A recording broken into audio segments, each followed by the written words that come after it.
शहर के ज्योति नगर क्षेत्र में चल रहे निजी कॉलेज में सोमवार को उस वक्त हंगामे की स्थिति बन गई जब यहां अध्ययनरत विद्यार्थियों को एडमिट कार्ड नहीं मिले।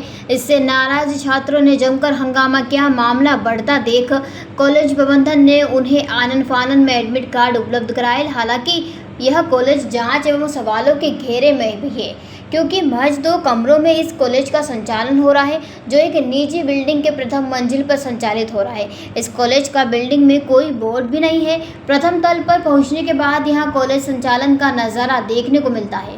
टीआई में आए थे, मेरे पास मॉर्निंग में सूचना आई थी। कम से कम 15 से 20 बच्चे परीक्षा से वंचित रह रहे थे। इन बच्चों की 2-2, 3-3 हजार रुपए फीस बाकी थी। 2-2, 3-3 हजार के चक्कर में बच्चों की परीक्षा रोकी गई थी। बच्चों को प्रवेश पत्र नहीं दिया गया था। इसमें से कुछ बच्चे मेरे पास ऐसे हैं जिनकी एग्जाम 9 बजे हो गई है। कॉलेज ने कॉलेज खोला है बिस्टान में, सिटी ऑफिस है खरगोन में, एग्जाम हो रही है इनकी बोराओं में।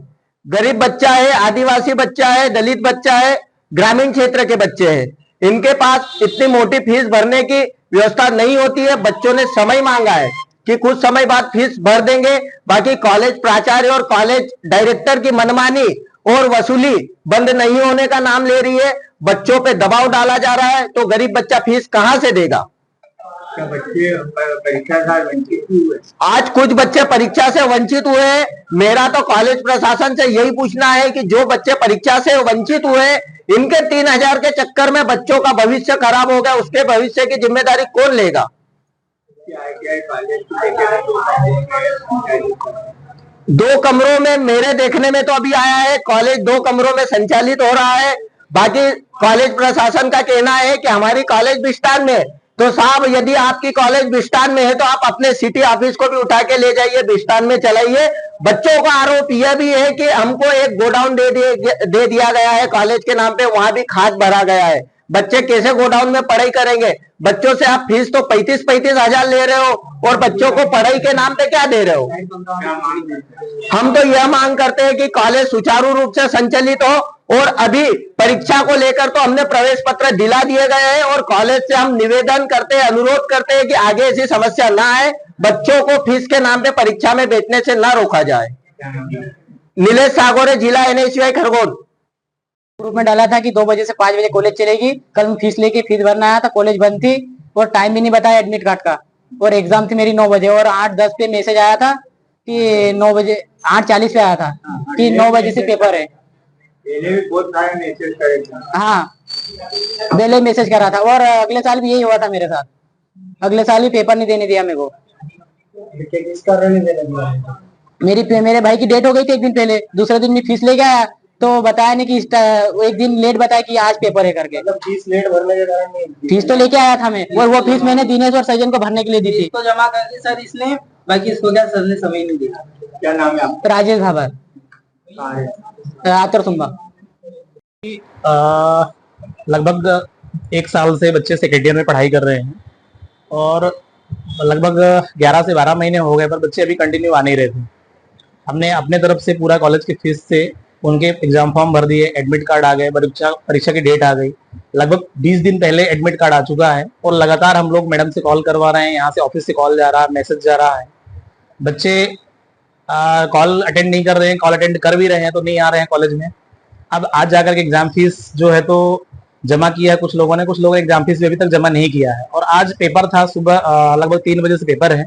आज जाकर के इन्होंने जो है तो कई बच्चे आकर के हंगामा किया इन्होंने, तो हम लोगों ने अभी उनको एडमिट कार्ड दे करके एग्जाम में भेज दिया है।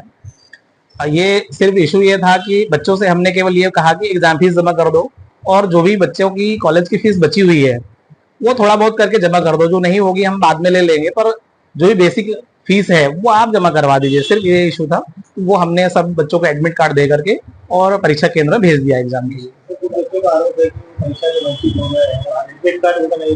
नहीं, ऐसा कुछ भी नहीं है, वंचित कोई बच्चा नहीं हुआ है। 1-2 बच्चे ऐसे हैं जिनको हम लगातार 15 दिन से कांटेक्ट कर रहे थे। हमने 15 अगस्त को भी 2, 2:30, 3 बजे तक कॉलेज ओपन करके बैठे, ऑफिस ओपन करके बैठे। साथ में जन्माष्टमी के दिन भी हम लोगों ने कॉल किया बच्चों को। रविवार को भी हम लोगों ने यहाँ पे संस्था में या सेंटर में हम लोग सिटी ऑफिस में बैठ करके बच्चों से कांटेक्ट में आने की कोशिश किया कि रविवार भी आप आकर के एडमिट कार्ड के बाद है, इस वजह से वो नहीं आए। तो 1-2 बच्चे ऐसा है कि उनका टाइम सुबह मॉर्निंग शिफ्ट में था, इस वजह से छूट गए। बाकी सारे बच्चों का जो है तो 2-3 बजे के बाद पेपर और सारे बच्चे एडमिट कार्ड ले जा चुके हैं। सर, विद्यार्थियों का आरोप है कि जो टेक्निकल लैब प्रैक्टिकल होता है वहाँ पर खाद बनी है। नहीं सर, बिल्कुल खाद नहीं भरी है। अभी गवर्नमेंट अधिकारियों की ड्यूटी लगी हुई थी। अभी 15 दिन पहले प्रैक्टिकल एग्जाम हुए हैं, जिसमें नोडल प्रचार जेडी साहब सभी जगह से ऑफिस से लेटर आया हुआ हमारे पास में, और गवर्नमेंट अधिकारियों की वहाँ पे ड्यूटी लगी हुई थी। सारे बच्चों को प्रैक्टिकल प्रॉपर कराया गया है।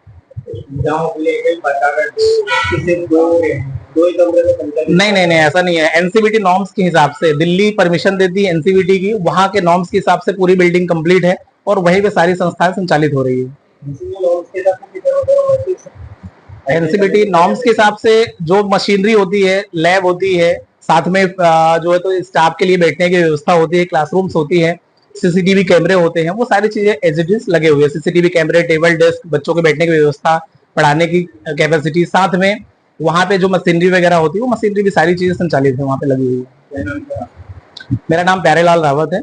मैं इस कॉलेज को देख रहा हूँ एज ए प्रिंसिपल। और खरगोन से अबरार पठान की रिपोर्ट। जयराम जी, किशन काका। राम राम भाई, राम राम। क्या दोनों भाई बैठ के क्या हिसाब लगा रहे हो? ऊटी लहसुन के भाव आ गए क्या? अरे नहीं रे दादा, ये अपना रमेश नया मकान बनाने के लिए लोन ले रहा है। हिसाब किया तो पता चला कि लोन का पैसा तो ईंट और रेती में ही पूरा हो जाएगा। और अभी तो सीमेंट लानी है, सलिया लाना है, और तो ठेकेदार को भी पैसे देने हैं। मेरे तो कुछ समझ में ही नहीं आ रहा कि कैसे बनेगा मेरा नया मकान। अरे किशन काका, कहाँ इन रेत, सीमेंट और लाल ईंटों के चक्कर में पड़ रहे हो? मेरी बात मानो तो अपने घर को बाबजी एएसी ब्लॉक से बनवाओ। इसमें ना सीमेंट और रेत की जरूरत होती है, ना ही तराई करने की झंझट। और लाल ईंटों के मुकाबले आपका मकान काफी तेजी से बनकर तैयार हो जाएगा। इससे आपके पैसे तो बचेंगे ही, साथ ही मजबूती ऐसी कि सालों साल देखने की जरूरत नहीं। और इससे आप अपना मकान ही नहीं, कुएं और खेत की बाउंड्री वॉल भी बनवा सकते हो, जिससे रोजड़ों की समस्या भी खत्म हो जाएगी। वाह भाई, ये तो कमाल की चीज है। फिर तो मैं अपना घर बाबजी ब्लॉक से ही बनवाऊंगा। और मैं अपने खेत की बाउंड्री वाल। ज्यादा जानकारी के लिए स्क्रीन पर दिए गए नंबर पर अभी कॉल करें। बाबजी एएसी ब्लॉक्स, स्टील से मजबूती।